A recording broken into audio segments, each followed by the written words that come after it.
નમસ્તે બાળમિત્રો, મારું નામ છે મારુહિના. હું જ્ઞાનદીપ વિદ્યા મંદિરમાં એક મદદનીય શિક્ષક તરીકેની ફરજ બજાવું છું. હું ધોરણ 5માં હિન્દી અને આસપાસ તેમજ ધોરણ 6માં હિન્દી વિષય ભણાવું છું. આજે હું તમને ધોરણ 6નો પ્રથમ સત્રનો પ્રથમ પાઠ 1 દયાલુ શિકારી ચિત્રપાઠ ભણાવીશ. જુઓ બાળકો, આ ધોરણ 6નું પાઠ્યપુસ્તક છે, જેમાં પ્રથમ સત્રનો જ સમાવેશ કરવામાં આવેલ છે.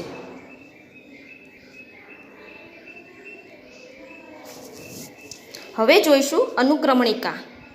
અનુક્રમણિકામાં આપણે પહેલાં જોઈશું ક્રમ. ક્રમ એટલે કે પાઠના ક્રમ. ઇકાઈ એટલે કે પાઠના નામ. સાહિત્ય સ્વરૂપ એટલે કે તે કયા કયા સ્વરૂપમાં છે જે આપણે આમાં આપેલ છે, જેમ કે કહાની, કવિતા, ગીનતી, પ્રસંગકથા, પહેલિયા. ત્યાર પછી છે પુષ્ઠક્રમ એટલે કે પાઠ્યપુસ્તકના પેજ નંબર. બાળમિત્રો, હવે આપણે જોશું ઇકાઈ 1 દયાલુ શિકારી ચિત્રપાઠ. હું તમને અહીંથી હિન્દીમાં કહાની કહીશ, તમે ચિત્રના આધારે ધ્યાનથી પૂર્વક સાંભળજો. एक शिकारी था. एक दिन उसे हिरन का मांस खाने की इच्छा हुई. वह बंदूक लेकर जंगल की ओर चल पड़ा. जंगल में शिकारी ने एक मोटी ताजी हिरनी देखी. वह दूर से दौड़ती हुई उसकी तरफ ही आ रही थी. शिकारी एक पेड़ के पीछे छिप गया और हिरनी की ओर निशाना साधा. दौड़ती हुई हिरनी निशाने की सीध में आते ही शिकारी ने गोली छोड़ दी. गोली की आवाज़ सुनकर जंगल के दूसरे हिरन इधर उधर भागने लगे. शिकारी हिरनी के पास गया. उसने देखा कि हिरनी ने एक छोटे शावक को जन्म दिया है. शिकारी की गोली हिरनी की टांग में लगी थी. हिरनी की आंखों में आंसू बह रहे थे. यह दृश्य देखकर शिकारी का दिल भर आया. उसे बहुत पछतावा हुआ. जंगल से कुछ दूरी पर ही पशुओं के इलाज के लिए एक अस्पताल था. शिकारी हिरनी की ओर उसके बच्चे को वहाँ ले गया. डॉक्टर ने हिरनी की टांग में लगी गोली निकाल दी और घाव पर मरहम लगा दिया. इलाज से हिरनी को आराम मिला. शिकारी हिरनी को बच्चे के साथ जंगल में छोड़ाया. तो बच्चों, हमें इस कहानी से यह सीख मिलती है कि हमें पशुओं को भी इस धरती पर जीने का पूरा अधिकार है. तो मनुष्य को पशुओं के प्रति सद्भावना रखनी चाहिए. હવે આપણે જોશું અભ્યાસ. તેમાં જોશું પ્રશ્ન 1. चित्र का अवलोकन करके प्रश्नों के उत्तर दीजिए. તેમાં હું તમને એક પ્રશ્ન સમજાવીશ, તે મુજબ તમારે બીજા પ્રશ્નના ઉત્તર જાતે હોમવર્કમાં લખવાના રહેશે. તેમાં જોશું પ્રશ્ન 1. इस चित्रपाठ में किस पशु की बात है? उत्तर: इस चित्रपाठ में एक हिरनी की बात है. આ મુજબ તમારે પ્રશ્નના ઉત્તર લખવાના છે. બરાબર બાળકો? પ્રશ્ન 2. चित्रों के आधार पर निम्नलिखित जैसे प्रश्न पूछकर दयालु शिकारी कहानी बनाइए. बाळको, मैं तमने हमणां जे कहानी कही ते मुजब तमारे ते कहानी लखवानी छे अने ते ज मुजब ते प्रश्नोना उत्तर लखवाना रहेशे. तो हूँ तमने पहलो प्रश्न ए ज रीते समझावीश. पहले चित्र में हिरनी क्या कर रही है? तो पहले चित्र में हिरनी दौड़ रही है. प्रश्न 3. वर्ण के आधार पर अधिक से अधिक शब्द बनाइए. એટલે કે આપણે જે ઉદાહરણમાં આપેલ છે તે મુજબ, જે વર્ણ આપેલ છે તે મુજબ તેના શબ્દ બનાવવાના રહેશે. તો પહેલો શબ્દ છે ટ. तो ट से कई शब्द बनते हैं? तो ट से टपाली, टमटम और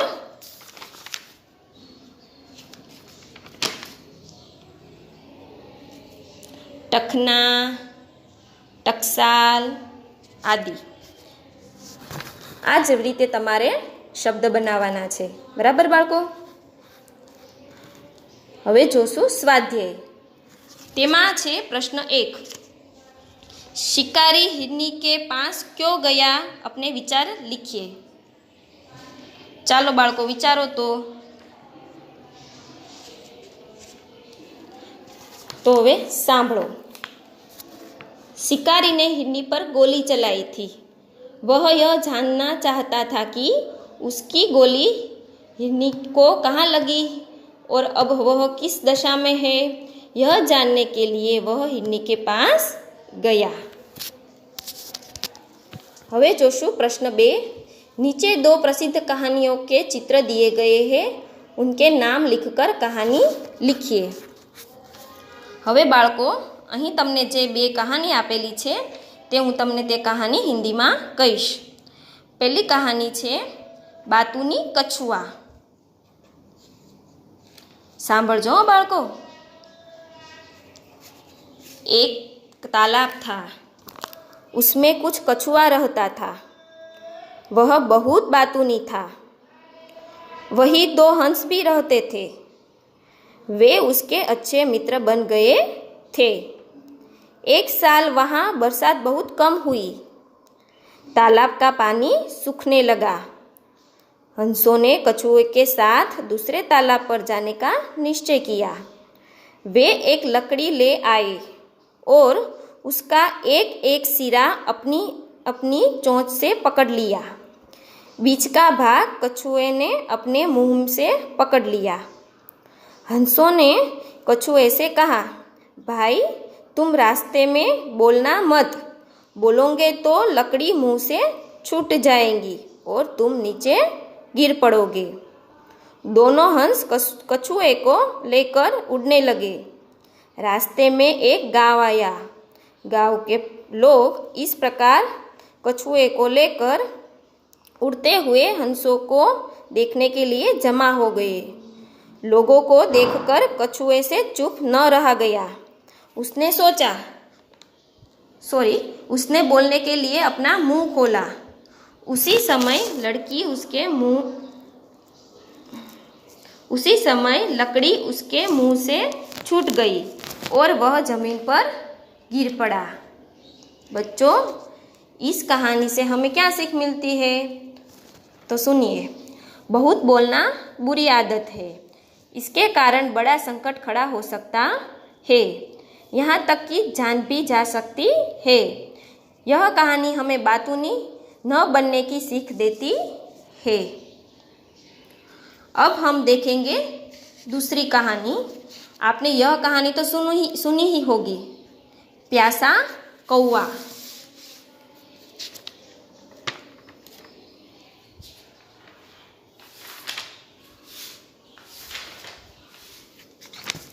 एक कौवा था। एक बार उसे खूब प्यास लगी। उसने इधर उधर पानी की तलाश की, पर उसे कहीं पानी नहीं मिला। आखिर उड़ते उड़ते वह एक झोपड़ी के पास पहुंचा। वहाँ उसे एक घड़ा दिखाई दिया। घड़े में थोड़ा पानी था। पानी बहुत नीचे था। कौवे की चोंच पानी तक पहुंच नहीं सकती थी। पानी ऊपर लाने के लिए कौवे ने एक उपाय सोचा। वहाँ आसपास बहुत से कंकड़ पड़े हुए थे। उसने एक एक कंकड़ घड़े में डालना शुरू किया। कंकड़ों के कारण पानी घड़े के मुंह तक न आ गया।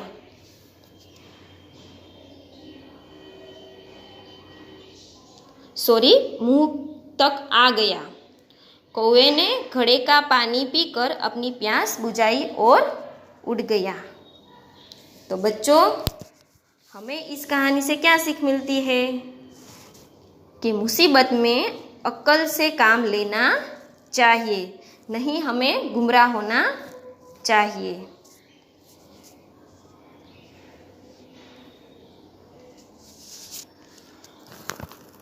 प्रश्न 3, कौवा और लोमड़ी की कहानी बताकर लिखिए। तो बच्चों, हमने भी यह कहानी सुनी ही होगी, सुनी है ना? तो फिर से मैं आपको आज यह कहानी सुनाऊंगी, तो ध्यान से सुनना बच्चों।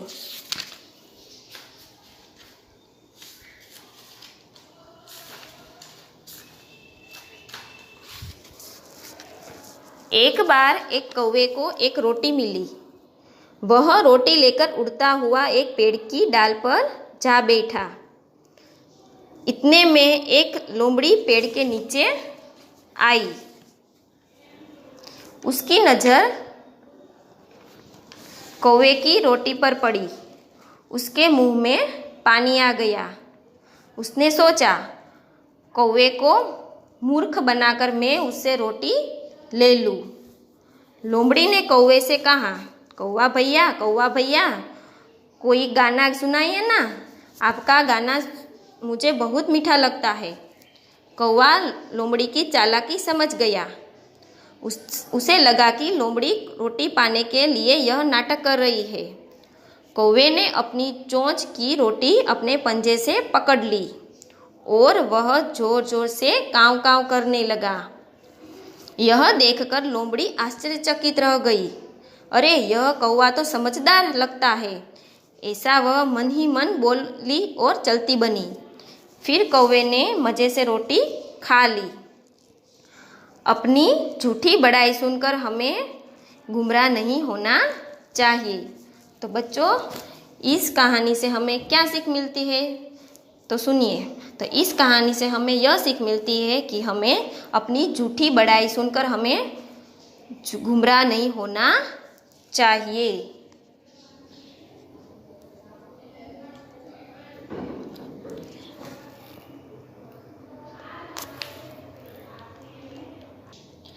बाळको, प्रश्न 4 જોશું હવે। प्रश्न 2 और 3 में आपको कौन सी कहानी अच्छी लगी, क्यों? तो હવે આનો ઉત્તર તમારે તમારા વાલીને અથવા તમારા ભાઈ બહેન સામે રજૂ કરવાનો રહેશે અને તમારે જે કહાની તમને વધારે ગમી હોય તેના વિશે તમારે તેની ચર્ચા કરવાની રહેશે। હવે જોશું પ્રશ્ન 5। नीचे दी गई शब्दों के विरोधी शब्द घेरे में से ढूंढकर वाक्य में प्रयोग कीजिए। એટલે કે આપણે જે શબ્દ આપેલા છે તેના વિરોધી શબ્દો શોધવાના છે અને તે ઉદાહરણમાં જે આપેલ છે તે મુજબ આપણે તેના વાક્ય બનાવવાના છે।